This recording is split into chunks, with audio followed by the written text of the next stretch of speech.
I welcome all my students in the new lecture of the business studies.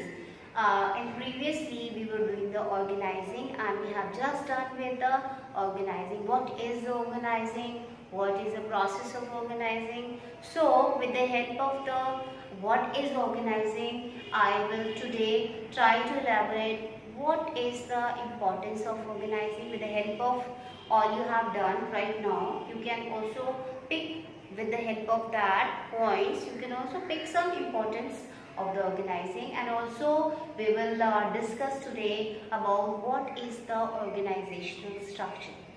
Okay, so what is organizing? You all know that it is mean that bringing together and classify all the activity according to their nature, because organizing function is a very important function, because actually it actually benefit to the specialization. If we talk about the importance, we must say that it is actually benefit to the specialization. It clarifies the working relationships, because it give the real and a clarified view about the working relationship between the superior and subordinate. Then it also help to the better utilization of the resources. If there is a change in atmosphere, the business atmosphere, it also adopt the changes. Also it is effectively, it is very much importance to do the administrative level work done with a clarify. It means it is a clarity in the administrative work. Also it creates the expansion and the growth for the organization, which is very important for the expansion and growth. And also it also enhances the development of the personnel. So we can say these are the importance of the organizing function. If we talk about the benefit of specialization, if we take it as an importance, the benefit of specialization, how it is the organizing function is benefit to the specialization. See, in the organizational function, all the activities are divided. As you all know that in the planning process, we make up all the plan, and all the master plan is prepared, and then we have to, in the organizing function, we have to divide the activity in a different, with a very small task. Okay, and this task is divided to the different workers according to their qualifications and the work. So that's why when you do a same work in a repetitive way, you will develop your skill. You will be specialized in that work. That's why the organizing function is very important, because actually it creates the specialization in the work. When you assign a duty to a particular person according to their qualification, the nature of work, and it suits to the qualification and the nature of work, and that person, when he perform the same task in a repetitive way, in a number of ways, in a one task is given, same task is given again and again, he will develop the skill in that. He will be specified and specialist on that work. So that's why we can say the organizing function is very much benefit to the specialization.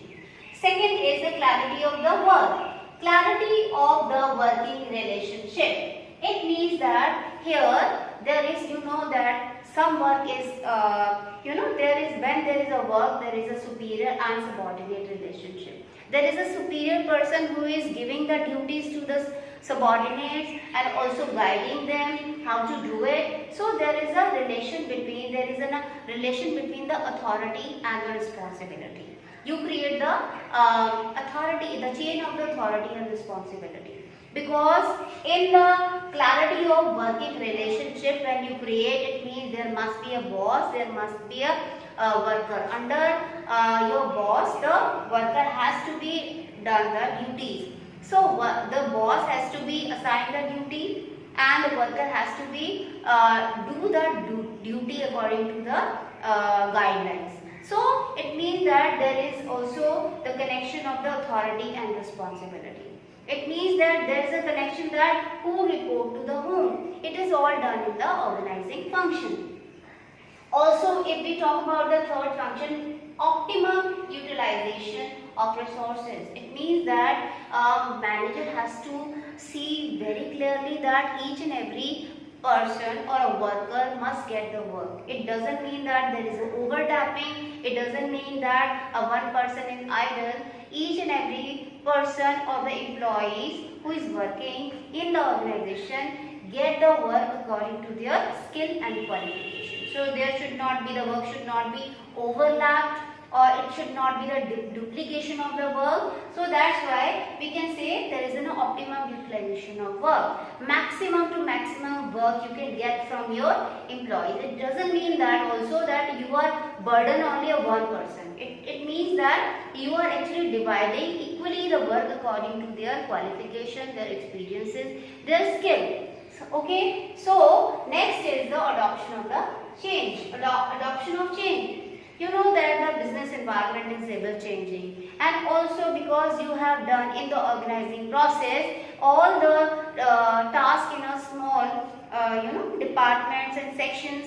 If there is a change is required to a particular section, you should do the change and communicate. It is easily be communicated to that section. If the change is required for the whole, that is also can be done, because organizing function actually correlate and coordinate all the activities with a very stepwise. Next is the effective administration. Okay, effective administration means that when all the in the organizing function all the work is to be divided in a section and a department, and each section and department is actually doing their work according to their guidelines, according to their what are their orders. But it doesn't mean that they are isolated doing their duty. Each and every department are important. If they are doing their duty, all department, that is very good. But also there should be the coordination and correlation. There is a interdependent with each other. It doesn't mean that a production department is doing their their work and they are not concerned with the sales department, or they are not concerned with the finance department or other department, then the ultimate goal of the organization can be fulfilled. No, it's not, because until and unless all the departments are not properly interdependent and connected, properly connected, and coordinate to each other, the work which they are doing will be go on a waste. So it's also important to do the work in your department with a very proper way, and also at the time of giving the work to the other department, that is also very important. There should be no dispute among the departments and the sections. So organizing function clarify all the duties to you have to take the order from whom, you have to give the things to whom department, that is also important. So next is the expansion and the growth. If everybody is doing their duty with their good efforts, 100% efforts, it means there is with the help of the optimum utilization and the proper clarified division of work, you can get the organizational goal with a very proper way. When you are succeeding in your targets, slowly and steadily, you can also expand your organization. There is also the chance of the growth. If you are doing according to the plans which you have set for the future, and if you are doing and if you are achieving accordingly your plan, it means you are steadily, you are getting the success, and with the help of that you can also expand at the right time. Expansion, you can go for the expansion and the growth. Next is the development of the personnel. So it means that that means development of personnel means it is not only that the organizing function is not only reduces the work. It's organizing function is not only reduces the work and also, but they are actually try to make the work more with a proper way or an efficient way. It doesn't mean that you are just reducing the work, it is also that you are finding the new ways and techniques to make your work more effective. So these are the importance of the organizing function, and also with the help of the importance we can also make the organizational structure, because when the manager is doing the organizing function, it is actually creating the organizational structure. Now structure means a frame, structure means a shape.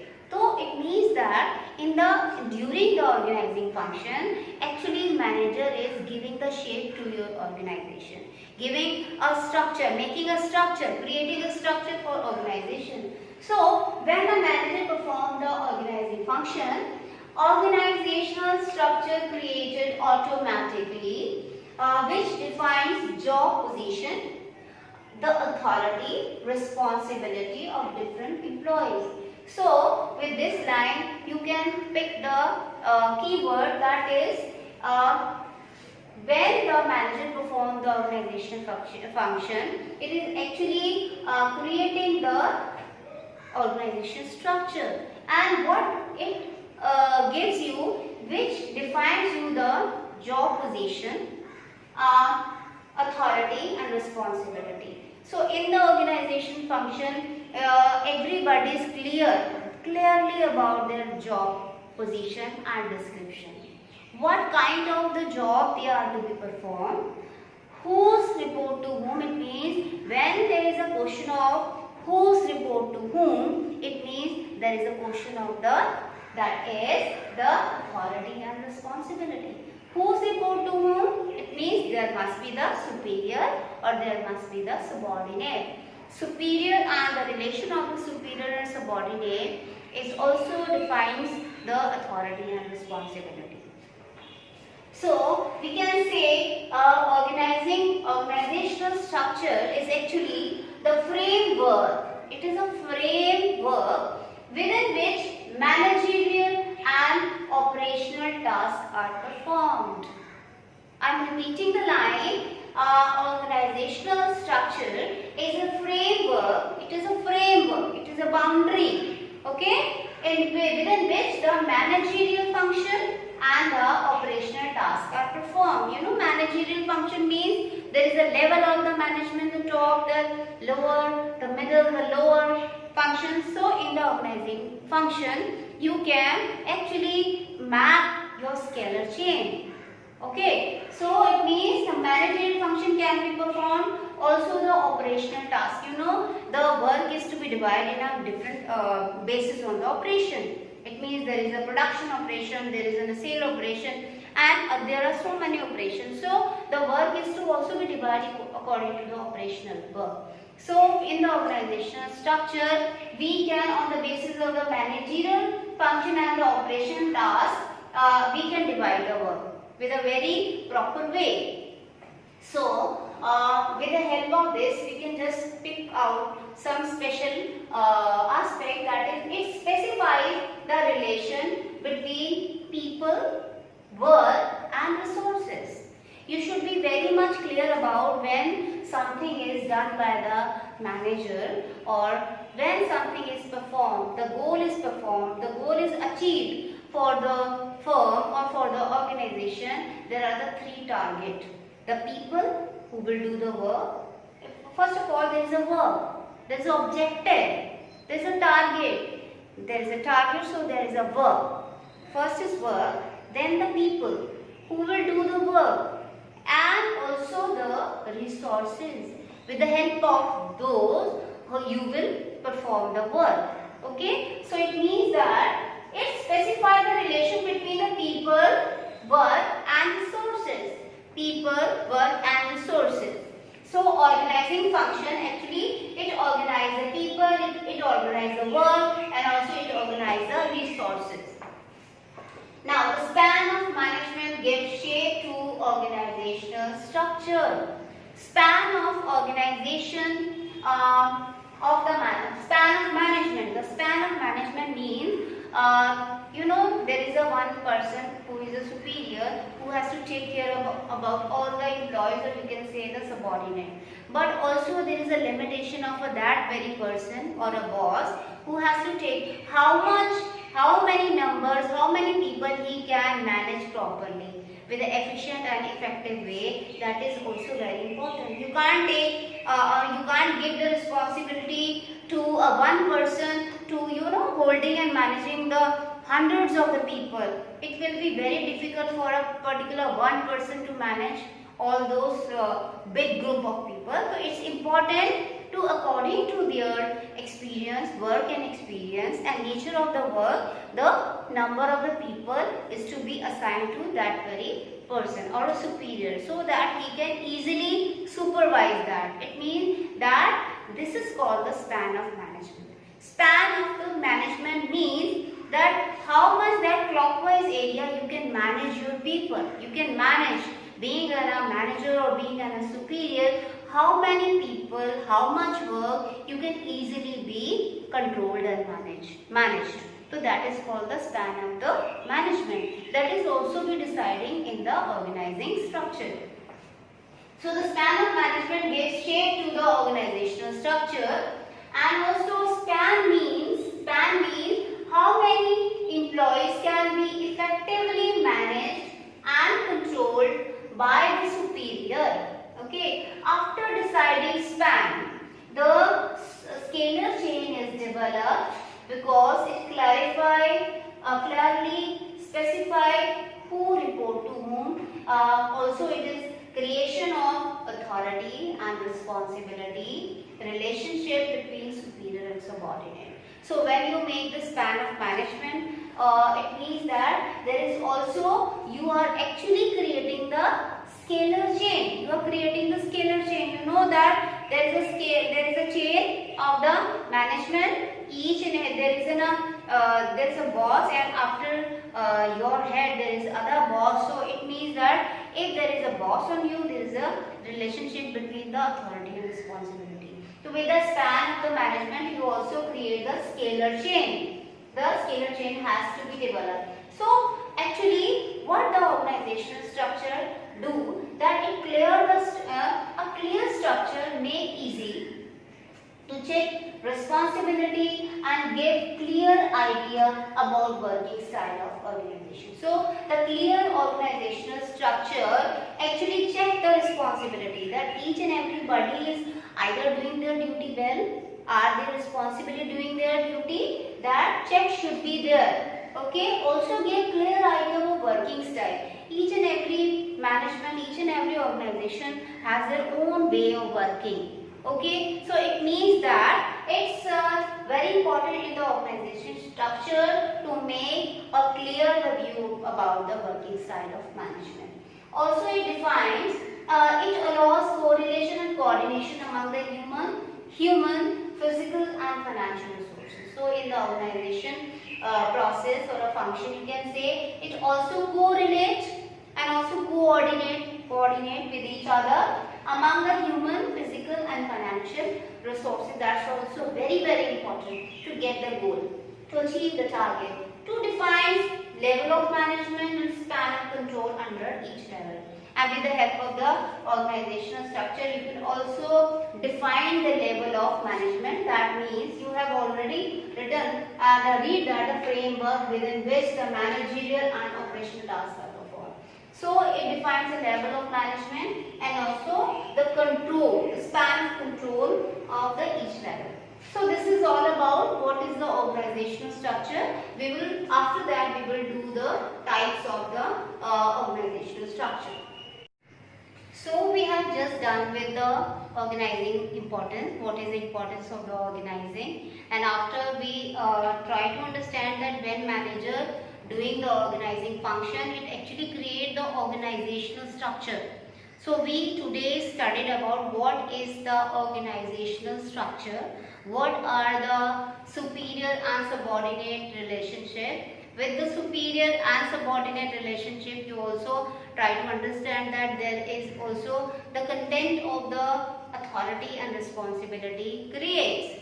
So in in the next lecture, we will try to understand the types of the organizational structure. Basically, it is of a two type, that is a functional organizational structure and the divisional organizational structure. So, we will try to learn it or try to understand it in the next chapter. Till then, we are saying good luck to my students, and I am sure that you people are doing well at your home. You are searching the contents from not only the one book, from the other books, and you are making your own ways and means to understand the topics. Okay, so I am saying all the best to my students. Thank you.